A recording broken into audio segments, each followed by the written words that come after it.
Hello viewers, हम पढ़ रहे हैं कक्षा 10वीं गणित प्रश्नावली 4.2 का प्रश्न नंबर 5वां। और इसके पहले के सभी प्रश्न हम बहुत ही आसान तरीके से हल कर चुके हैं।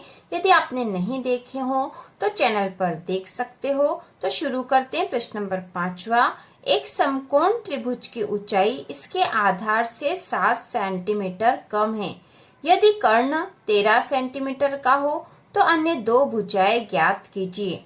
तो यहाँ पे हमें एक समकोण त्रिभुज बता रखा और इसकी ऊंचाई जो है इसके आधार से 7 सेंटीमीटर कम है। यदि कर्ण 13 सेंटीमीटर का हो तो अन्य दो भुजाएं ज्ञात करनी। तो हमें पता है कि जो समकोण त्रिभुज होता है वह इस प्रकार का होता है। जैसे हम यहाँ उदाहरण के तौर पर देख लेंगे, एक समकोण त्रिभुज इस प्रकार का होता है। ठीक है, ये समकोण त्रिभुज हो गया और ये इसका आधार है, ये इसकी लंबाई है और ये इसका कर्ण है।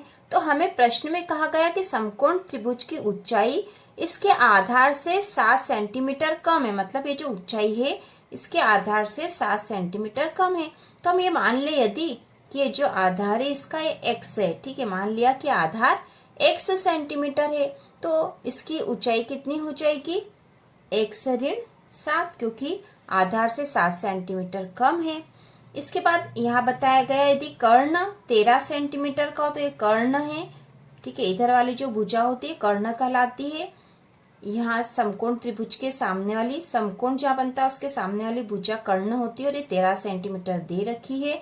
तो अन्य दो भुजाएं ज्ञात कीजिए। तो ये जो दो भुजाएं हमें ज्ञात करनी है तो इसको हल करेंगे। इसको हमने चित्र के द्वारा समझ लिया है तो अब आसान होगा हमें हल करना। तो हम लिखेंगे हल।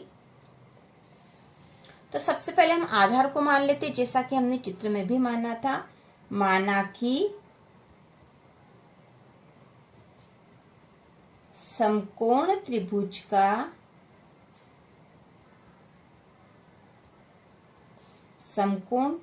का आधार बराबर x सेंटीमीटर है।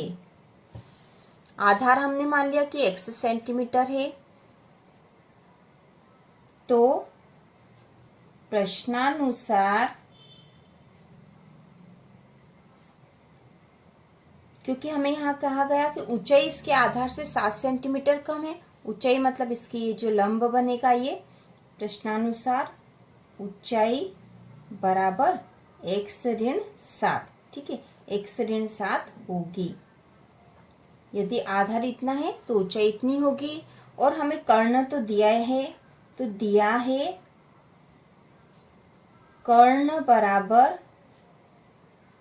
बराबर 13 सेंटीमीटर है। ठीक है, तो अब हमें आधार भी मिल गया है, ऊंचाई मतलब ये लंबाई भी मिल गई है और कर्ण भी मिल गया है। तो अब हमें पता है कि समकोण जो त्रिभुज है इसमें पाइथागोरस प्रमेय लगती है। और हम यहाँ लिखेंगे समकोण त्रिभुज में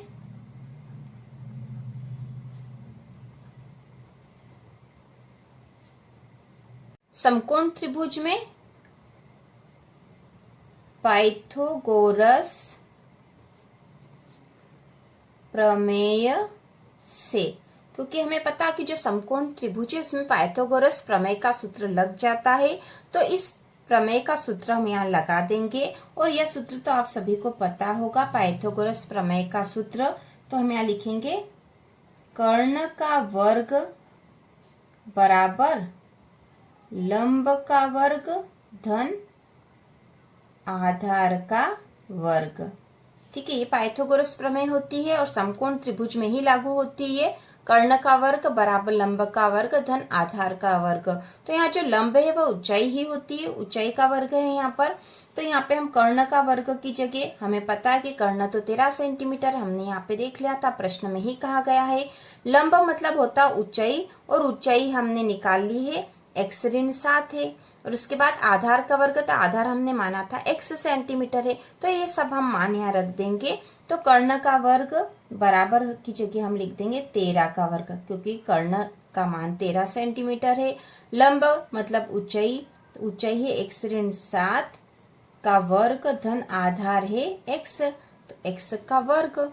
इसको हल कर लेंगे तो यहाँ 13 का वर्ग करेंगे सबसे पहले। तो 13 का वर्ग मतलब 13 में 13 का गुणा करके देख लेंगे। 13 में 3 का गुणा करेंगे तो 13 39 की 9, 80 लगा 3, 13 एकम 13, 14 15 16।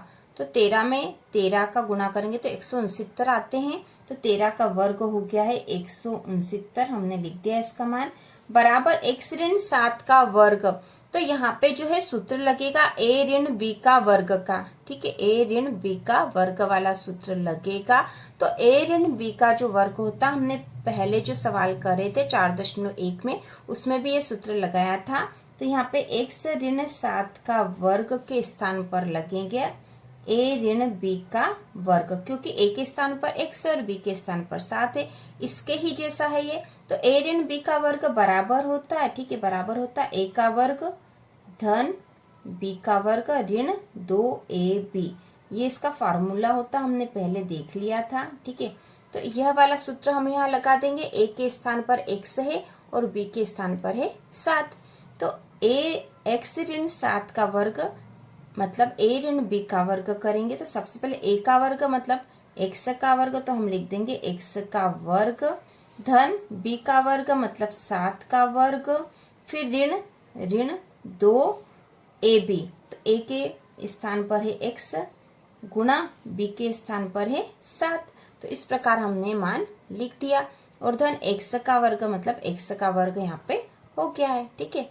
अब और इसको हल करेंगे तो हम लिखेंगे 169 बराबर x का वर्ग कर दिया तो x का वर्ग ही होगा, धन 7 का वर्ग मतलब 7 में 7 का गुणा, तो 7 ही 7 ही हो जाएगी 49।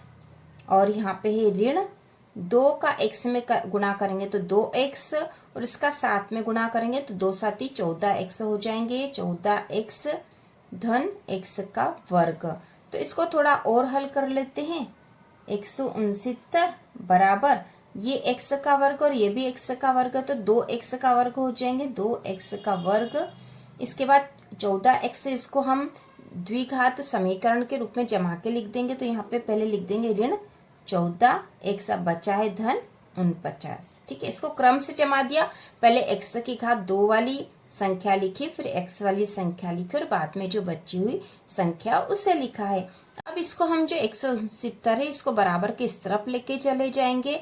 तो यहाँ पर हम लिखेंगे बराबर 2x का वर्ग ऋण 14x धन 49 ऋण 169, क्योंकि धन के 169 थे, इसको हमने बराबर के इस तरफ ले गए तो ऋण के 169 हो गए। तो अब इसको हल कर लेंगे, इसमें से इसको घटा देंगे तो यहाँ हो जाएगा 2x का वर्ग, तो ऐसे ही रहेगा ऋण 14x। अब यहाँ पे 169 में से 49 कम हो जाएंगे, क्योंकि ये ऋण की और ये धन की तो दोनों घट जाएगी और चिन्ह बड़ी संख्या का आएगा, मतलब ये वाला। तो 169 में से 49 कम हुए तो बचा 120, ठीक है, 120 बचे। तो अब इस प्रकार से हमारे सामने एक द्विघात समीकरण आ गई है। इसको थोड़ा सा और भी सरल कर सकते हैं, क्योंकि यहाँ पे 2 है, यहाँ पे भी 2 का भाग चला जाएगा और यहाँ पे भी 2 का, मतलब 2 हम कॉमन ले लेंगे तो यहाँ पे बराबर, ठीक है, 2 कॉमन ले लिया तो बचा क्या, x का वर्ग ऋण 2 7 14 होते तो यहाँ हो जाएगा 7x ऋण, और 2 6 12 होते मतलब 6 और 0 आ जाएगा यहाँ पे।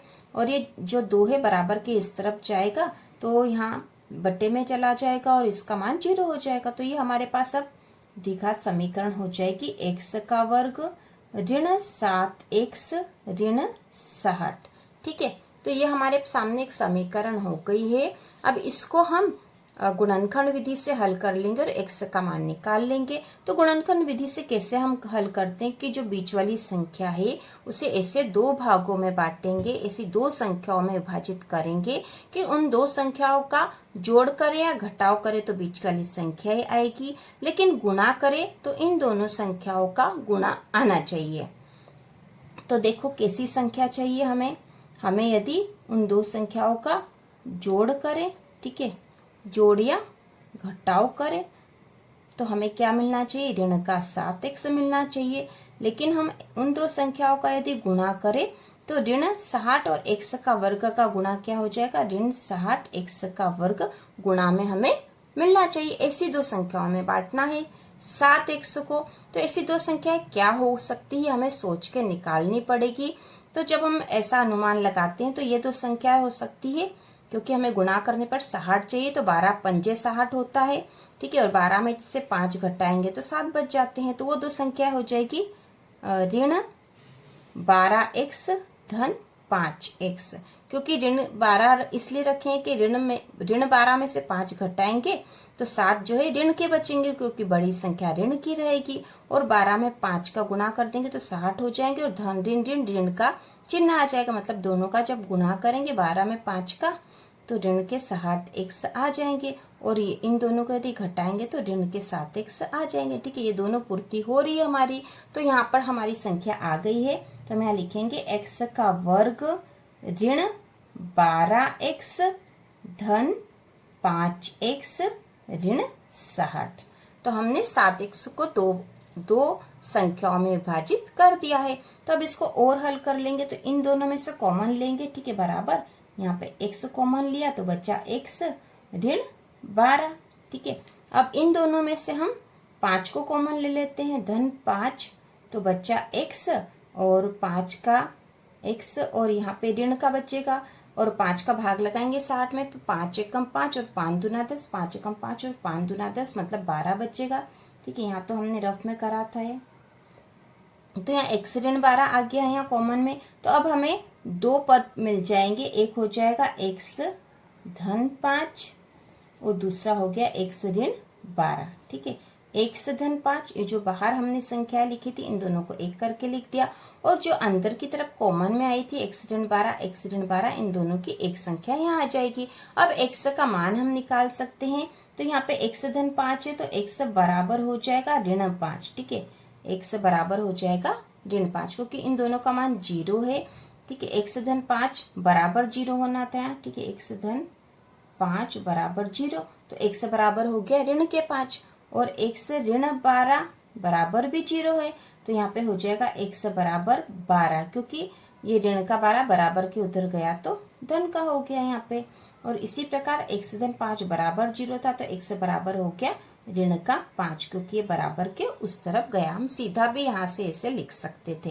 तो यहाँ पर x का मान आ गया ऋण 5 और 12, तो ऋण वाली संख्या तो मान्य नहीं होगी, ठीक है, क्योंकि ऋण में तो होगी नहीं उसकी लंबाई, या आधार ऋण में तो हो ही नहीं सकता है। तो यहाँ पे ऋण वाली संख्या अमान्य है, तो हम लिख देंगे अतः x बराबर 12। तो x बराबर 12 आ गया, और x क्या था, आधार था। तो अब हम लिखेंगे त्रिभुज का आधार बराबर 12 सेंटीमीटर है, इसलिए त्रिभुज की ऊंचाई, ठीक है, ऊंचाई कैसी थी, आधार से 7 सेंटीमीटर कम थी, तो ऊंचाई हो जाएगी 12 ऋण 7 बराबर 5 सेंटीमीटर है, ठीक है। ऊंचाई भी हमें मिल गई है 12 ऋण 7, मतलब 5 सेंटीमीटर इसकी ऊंचाई हो गई है।